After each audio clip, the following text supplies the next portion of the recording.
Hello viewers, আসসালামু আলাইকুম। আবারও চলে এলাম আপনাদের সাথে আরও একটি নতুন রেসিপি শেয়ার করতে। আজকের ভিডিওতে একই সাথে পেয়ে যাবেন দুটো রেসিপি। তৈরি করব একদম দোকানের মতো পারফেক্টভাবে মচমচে মটর ভাজা, সাথে থাকছে ছোলা ভাজা। আশা করছি রেসিপি দুটো আপনাদের সকলের কাছে ভীষণই ভালো লাগবে। বিকেলের নাস্তা কিংবা যে কোনো জার্নিতে কিংবা অবসর সময়গুলোতে এরকম ভাজা খেতে বেশ দারুণ লাগে। তো চলুন দেখে নেই এই ভাজা রেসিপিগুলোর জন্য কি কি উপকরণ লাগছে। তো আমি এখানে দুটো বাটিতে পানি নিয়েছি। এবারে দুটো বাটিতে দিয়ে দিব 1 চামচ করে লবণ। এবারে একটা বাটিতে দিব একটুখানি ফুড কালার। এবারে দিয়ে দিব মটর বা ডাবরি বুট, যেটাকে চটপটির বুট হিসেবে আমরা চিনি। এবারে এই মটর বা ডাবরি বুটগুলোকে ভিজিয়ে রেখে দিব সারা রাত এবং দিনের কিছু সময় পর্যন্ত, অর্থাৎ 15-16 ঘন্টা পর্যন্ত এগুলোকে ভিজিয়ে রেখে দেব। এবারে তৈরি করব ছোলার জন্য মশলা। নিয়েছি পেঁয়াজ, আদা, সাথে নিয়েছি রসুন, সাথে রয়েছে কালো এলাচ, গোলমরিচ, জিরা, সাথে রয়েছে দারুচিনি এবং সাদা এলাচ।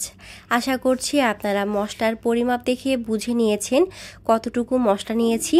এবারে সবগুলো মশলা উপকরণ একসাথে ব্লেন্ড করব। তো এই ছোলাগুলোকেও আমি সারা রাত ভিজিয়ে রেখেছিলাম। এবারে ছোলাগুলো বেশ ভালো মতো ধুয়ে কড়াইতে নিয়েছি। দিয়ে দিব এখানে ব্লেন্ড করা মশলার মিশ্রণ, দিয়ে দিব টেস্ট অনুযায়ী লবণ, সাথে দিয়ে দিব এখানে একটুখানি হলুদ গুঁড়ো, সাথে দিয়ে দিচ্ছি এখানে টেস্ট অনুযায়ী মরিচ গুঁড়ো, সাথে দিয়ে দিব এখানে সয়াবিন তেল। এবারে সবগুলো উপকরণ একসাথে ভালো মতো মিক্সড করে নিব। এবারে দিয়ে দিব এখানে পরিমাপ মতো পানি, যতটুকু পানি ছোলা সিদ্ধ হওয়ার জন্য প্রয়োজন হবে। আপনারা চাইলে এই ছোলাটা প্রেসার কুকারও সিদ্ধ করতে পারেন। তো এবারে আমি এটাকে চুলায় বসিয়ে দিব ভালো মতো সিদ্ধ হওয়ার জন্য। তো এটা সিদ্ধ হতে হতে রেডি করব ভেজানো মটর। তো মটরগুলো বেশ ভালো মতো ভিজে গিয়েছে। তো আমি এই মটর এবং ছোলা সবগুলো উপকরণ একসাথে ভিজিয়ে রেখেছিলাম 15-16 ঘন্টা। তো ছোলাটা বসিয়ে দিয়েছি চুলায়। এবারে এই মটরগুলোকে রেডি করব। এবারে ফুড কালার মেশানো মটর থেকে অর্ধেক পরিমাপ পানি ফেলে দিয়ে বাকি অর্ধেক পরিমাপ পানিতে এই মটরগুলোকে মিডিয়াম ফ্লেমে জাল করব, যেন মটরগুলোর কালারটা বেশ ভালো আসে। তো পানি না শুকিয়ে যাওয়া পর্যন্ত আমাদের অপেক্ষা করতে হবে। একই সাথে আরেকটি চুলায় ছোলাগুলো জাল হচ্ছে। তো আশা করছি আপনারা দেখে বুঝে নিয়েছেন আমি কিভাবে এই কাজটা করছি। তো ততক্ষণে আরেকটা যে মটর ভিজিয়ে রেখেছিলাম, তো এগুলোকে এখন রেখে দিব পানি ঝরানোর জন্য, যেন ভালো মতো পানিটা ঝরে পড়ে যায়। তো মটরগুলো থেকে পানি শুকিয়ে ঠিক এ পর্যায়ে এসেছে। এ পর্যায়ে এলে এটাকে নামিয়ে নিতে হবে। তো মটরগুলোকে ঠিক এরকম ভালো মতো পানিটা শুকিয়ে চুলা থেকে নামিয়ে নিতে হবে। তো দেখুন মটরের কালারটা বেশ সুন্দর এসেছে, একদম সবুজ মটর যে ভাজাটা আছে এটার জন্য আমাদের এরকম সবুজ মটর লাগবে। এবারে তৈরি করব মশলা। মশলার জন্য নিয়েছি আমি এখানে জিরা, সাথে নিয়েছি এখানে লং, সাথে রয়েছে সাদা এলাচ, ধনিয়া, গোলমরিচ, মৌরি, শুকনো মরিচ, সাথে নিয়ে নেব এখানে 1 চামচ পরিমাপ লবণ। এবারে সবগুলো উপকরণ শুকনো তাওয়ায় একসাথে ভেজে ব্লেন্ডারে স্মুথ করে গুঁড়ো করতে হবে। মটরগুলো থেকে বেশ ভালো মতো পানি ঝরে গিয়েছে। পানি ঝরে যাওয়ার পরেও খেয়াল করে দেখবেন মটরগুলো একটু ভেজা ভেজা, এগুলোতে একদমই পানি থাকা চলবে না। পানিটা ভালো মতো শুকিয়ে নেওয়ার জন্য চুলার একদম লো ফ্লেমে এটাকে কয়েক সেকেন্ড ভেজে নিয়ে পানি শুকিয়ে চুলা থেকে নামিয়ে নিতে হবে। এবারে মটরগুলোকে ভেজে নিব। মটর ভাজার জন্য তেল মিডিয়াম গরম করে দিয়ে দিব একটুখানি লবণ। লবণ দিলে তেল ছিটাবে না। তো আবারও বলছি, মটরগুলোকে বেশ ভালো মতো পানি ঝরিয়ে শুকিয়ে নিতে হবে। এমনভাবে শুকিয়ে নিতে হবে তেলে দেওয়ার পরে যেন একদমই তেল না ছিটায়। আমি ঠিক যেভাবে মটরগুলোকে শুকিয়ে নিয়েছি, সাথে এখানে একটুখানি লবণ দিয়েছি, এটাও তেল না ছিটানোর একটা স্টেপ। তো এই স্টেপগুলো ফলো করলে মটর ভাজার সময় একদমই তেল ছিটাবে না, একদম পারফেক্টভাবে মটর ভাজা হবে। এগুলোকে ভাজতে হবে মিডিয়াম টু লো ফ্লেমে। মটর ভাজতে খুব একটা সময় লাগে না, 15 মিনিটে ভাজা হয়ে যায়। মটর ভাজার যখন এ পর্যায়ে আসবে, মটরগুলো তেলের উপরে ভেসে উঠবে, বুঝবেন মটর ভাজা হয়ে গিয়েছে। এ পর্যায়ে এলে নামিয়ে নিতে হবে। এর বেশি ভাজলে মটর শক্ত হয়ে যাবে। মটর ভাজা হবে ঠিক এরকম, এটা হবে নরম আর হবে মচমচে। তো সবগুলো মটর নামিয়ে নিলাম। এই হচ্ছে মটর ভাজা। এবারে সেম প্রসেসিংয়ে ফুড কালার মেশানো সবুজ মটরগুলোকে ভেজে নিব। দিয়ে দিলাম তেলে। এটাকেও চুলার মিডিয়াম টু লো ফ্লেমে ভেজে নিতে হবে।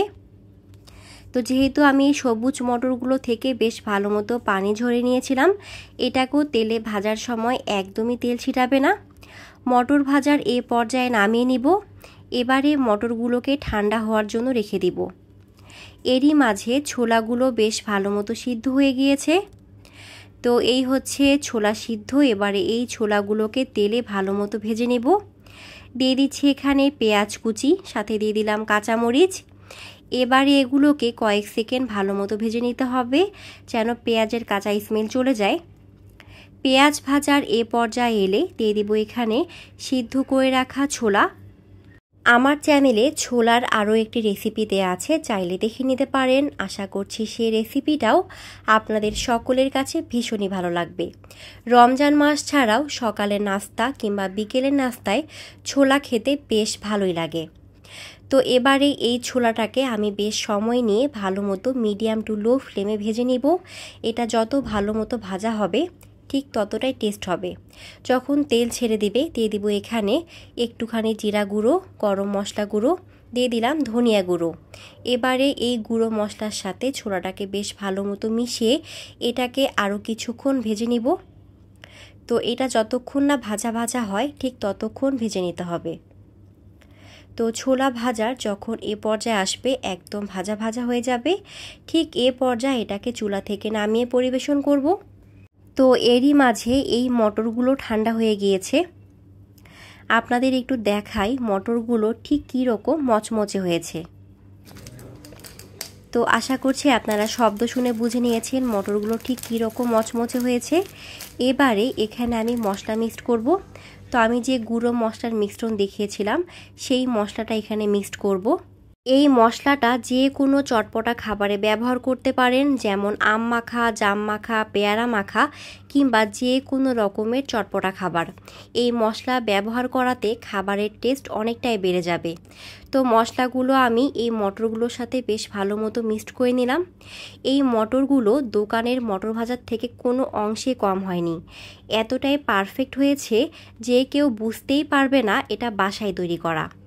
তো এই হচ্ছে মটর ভাজা, সাথে রয়েছে এখানে ছোলা ভাজা। দিয়ে দিলাম এখানে একটুখানি শসা কুচি, মরিচ কুচি, দিয়ে দিলাম এখানে একটুখানি চানাচুর। চানাচুর দেওয়াতে এই ছোলা ভাজা খেতে বেশ দারুণ লাগে। তো তৈরি হয়ে গেল খুব সহজেই ছোলা ভাজা এবং সাথে এখানে মটর ভাজা। তো ভিউয়ার্স, রেসিপি দুটো আপনাদের কাছে কেমন লেগেছে অবশ্যই তা কমেন্টে জানাবেন এবং অবশ্যই বাসায় ট্রাই করবেন।